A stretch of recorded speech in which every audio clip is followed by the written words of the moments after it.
Daily post Punjabi देख रहे हो तुसी। मैं हाँ रणबीर सिंह राणा। पंजाब सरकार नਵੇਂ सरकारी कॉलेज खोलण जा रही है, पर नਵੇਂ सरकारी कॉलेज खोलण लई पंजाब सरकार दे कोल शायद फंड नहीं है, फर्नीचर नहीं है, स्टाफ नहीं है, पर इस दे बावजूद नਵੇਂ सरकारी कॉलेज खोलण जा रही है ਅਤੇ इस लिए एक चिट्ठी जारी की गई है, लैटर जारी की गई है पुराने कॉलेजों नूं जिहड़े सरकारी कॉलेज चल रहे ने। 8 सरकारी कॉलेजों तो 5-5 ਲੱਖ रुपए मंगे गए हैं। बिल्कुल तुसीं ठीक सुन रहे हो, जिहड़े सरकारी कॉलेज पहलां तो चल रहे हैं उन्हां दे पीटीए फंड दे विचों 5-5 ਲੱਖ रुपए मंगे गए ने। ਇਹ भी ਮੰਗ की गई है कि जे तुहाडे कोले वाधू फर्नीचर है वो भी दिता जाए, जे तुहाडे कोले स्टाफ वाधू है वो भी दिता जाए, तो एक लिस्ट भेजी जाए जिहड़े सरकारी कॉलेजों दे विच पहलां प्रोफैसर लैक्चरर काम करते हैं, जे वो नवें कॉलेजों के विच काम करना चाहण तो उन्होंने भी एक लिस्ट भेजी जाए। तो इस तो साफ है कि पुराने कॉलेजों का ही स्टाफ, पुराने कॉलेजों का ही फर्नीचर, पुराने कॉलेजों के ही कंप्यूटर, पुराने कॉलेजों तो ही 5-5 ਲੱਖ रुपए के नाल पंजाब सरकार नਵੇਂ कॉलेज खोलण की तैयारी कर रही है। इस चिट्ठी दे विच की लिखिआ तुहानूं दसदे हां। डायरैक्टर सिक्ख्या विभाग पंजाब दे वल्लों ये चिट्ठी जारी की गई है कि नਵੇਂ कॉलेजों लई सहूलतां ते स्टाफ मुहैया करवाउण संबंधी इसका विषा है। तो यह कहा गया कि नਵੇਂ कॉलेज जिहड़े ने 2021 ते 22 दे विच क्लासां शुरू करन दा फैसला किया गया। समय की घाट है, कॉलेजों लई लोड़ींदा स्टाफ अते होर साजो समान नਵੇਂ सिरे तो मुहैया करवाउणा संभव नहीं है अते इसलिए एक बार इन्हां कॉलेजों नूं शुरू करन दे मंतव नाल फैसला किया गया कि मौजूदा कॉलेजों दे विचों ही स्टाफ, साजो समान अते किताबां आदि दा इंतजाम किया जाए। इसलिए जिहड़े कॉलेज चल रहे हैं उन्होंने ये कहा गया कि तुहाडे कोले वाधू फर्नीचर है, कंप्यूटर है, होर साजो समान है, तो तुसीं सानूं भेजो, उसकी लिस्ट भेजो।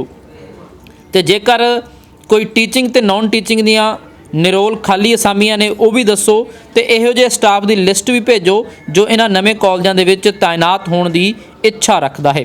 तो तुहानूं इस गल्लों हैरानी होवेगी कि पहली बारी असीं इस ढंग नाल सुन रहे हैं कि नवीं जे कोई सरकारी कॉलेज शुरू करना है तो पुराने स्टाफ, पुराने फर्नीचर, पुराने साजो समान दे नाल ते पैसे कितों लैणे ने। सरकार अपने फंड दे विचों नहीं दे रही, सरकार पैसे लै रही है सरकारी कॉलेजों तो। उन्होंने नाम भी तुहानूं दस दिंदे आ। सरकारी कॉलेजों के प्रिंसीपलों नूं ये हदायत की गई है कि पीटीए जां HEIS जां कोई होर फंड है जिस दे विचों 5 ਲੱਖ रुपए तो जां वध रकम उपलब्ध होवे, उस दे विचों सानूं ये भेजिया जावे। हायर एजुकेशन डिवेलपमेंट फंड का खाता नंबर भी दे दिता गया है, बैंक का नाम एक्सिस बैंक है ये भी दे दिता गया है, IFC कोड भी दे दिता गया है, अते जिहड़े कॉलेज ने उन्होंने लिस्ट भी दी गई है।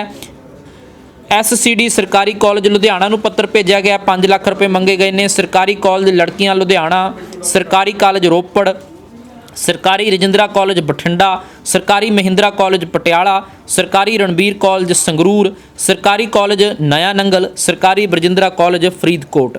तो परमजीत सिंह IAS डायरैक्टर ने सिक्ख्या विभाग पंजाब दे उन्हां दे हस्ताक्षरां दी ये चिट्ठी जिहड़ी आ वो जारी की गई है। तो तुसीं हालात देख सकते हो पंजाब सरकार दे, क्योंकि वोटां वाला वरा है 2022 जिहड़ा उस तो पहला सरकार अपनी उपलब्धियां गणवाउणा चाहुंदी है कि असीं नਵੇਂ कॉलेज खोल रहे हैं। तो नਵੇਂ कॉलेज खोल किवें रहे हैं, इन्हां लैटरां ने ये सारी हकीकत सामने लिया दित्ती है। तुसीं भी हैरान हो रहे होवोगे कि नਵੇਂ कॉलेज ने तो फंड सरकार कोले है नहीं, जां मंशा नहीं हैगी, जां सिर्फ दिखावा है कि पुराने सरकारी कॉलेजां दे विचों स्टाफ लिया के नਵੇਂ च तुसीं लियाओगे उत्थे घटेगा नहीं स्टाफ, जां जे उत्थे साजो समान उत्थे दा स्टाफ लिया के जां साजो समान लिया के कंप्यूटर लिया के नਵੇਂ कॉलेजां चलाओगे तो पुराने दे विच समान नहीं घटेगा।